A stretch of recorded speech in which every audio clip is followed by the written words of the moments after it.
I wrote a book in my early 30s that had very poor reviews, although it was never published. It was poorly received by those whom I respected most. And I'm going to share that story now as maybe a final effort to convince those of you, those young men of you who are living at home, to consider a life of independence. And I've tried already to convince you that, first time I tried was to convince you that it'll make you a stronger, more mature person, basically make a man out of you, living alone. And that didn't work. Then I tried to share with you the perspective of a woman, basically telling you that you'll get a better woman as a life partner if you endeavor to strike out on your own. Maybe that didn't work. So lastly, I'm going to try to hit you where it's closest to home, which is your art, because that seems to be very important. At least the people, the young men who are corresponding with me now seem to value that. When I was, I can't remember exactly, 30-something, I made this book, and I shared it with, it was a book of thoughts, it was a book of ideas. Dare I say it was a book of philosophy, I don't know. But I shared it with a limited number of people, and two men, the thing that didn't strike me at the time, but is very striking now in hindsight, was two men, adult, grown, mature men that I greatly respected, gave me the identical feedback independently. It means we weren't sitting in the same room when they told me this. They told me this separately. And it pissed me off at the time. And here's what they said. They basically told me that they were kind, but they basically said, Kurt, you haven't lived enough to be talking about this kind of stuff. Or not to be talking about it when it's attempting to publish this type of stuff. The talking about it was fine, but the attempting to publish it was the part that they said was the problem. They basically said I had not enough experience. Oh, I was mad. I was like, who are they to say I've been on my own, supporting myself, this is what was going on in my mind. For 10 years I've been standing on my own 2 feet, working jobs, getting through college, managing a degree, struggling and finding ways, what do I know about life. And that was after 10 years of that. They still said I didn't have enough of that. So the book disappeared, been buried in storage ever since.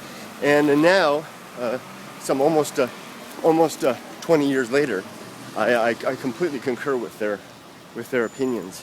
They were right. I didn't have enough experience. The perspectives that I had at the time, I think one of them used the word sophomoric. The born of a juvenile mind, one of limited experience, or reflecting and parroting back the concepts that they had learned incorrectly and out of context. All of that stuff was exactly what I was up to at that time. And it really truly had a little value. I wasn't bringing anything new to perspective. I was bringing emotion and the angst of youth to it as well. It's kind of like reading from the works of Plato with the emotion of a teenager.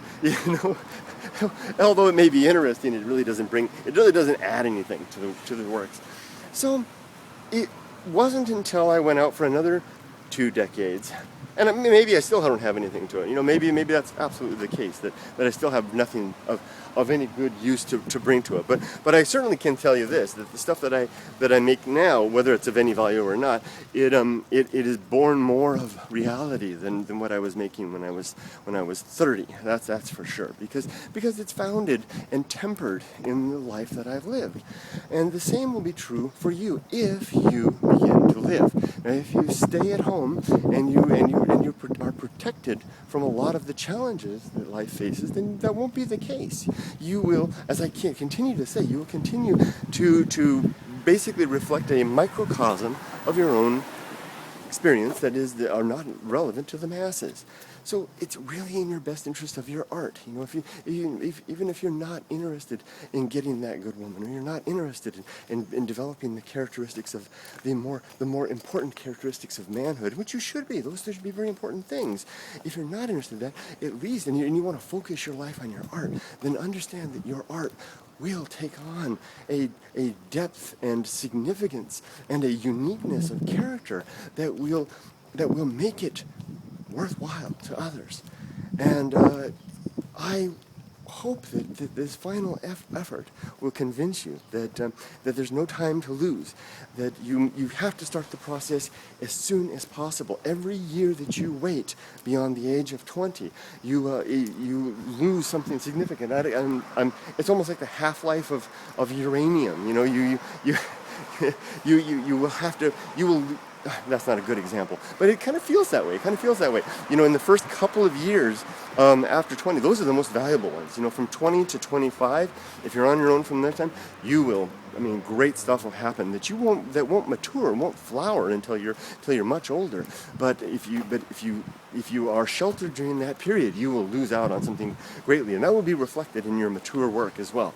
So get out there. Yeah, I mean, half of uranium wasn't a good example, but the point I wanted to make was that there's a critical element in the first decade or so, especially in the first 5 years, 20 to 25, that's the critical time. You have to be out there, and it's okay to suffer. It's okay to struggle. It's okay to give up your art during that period for the sake of responsibility. Yeah, I mean, who cares if you don't make anything at all? Don't write a single word or paint a picture or do anything like that at all. Just holding on a job, paying a rent, and developing the repertoire of experience that will in turn one day give you the raw material, the organic compounds necessary for the fruits of the better fruits, the more juicy, the more succulent fruits of creativity, which you are indeed capable of. But you have to put in the hard work at the start to get there. So I hope you guys will keep that in mind. I'm gonna probably sign off from this concept as well. I think I've said all I need to say. You know, manhood, womanhood, and art. If you want those three things in the best possible essence and combination, then get out of the house. Take care, everybody.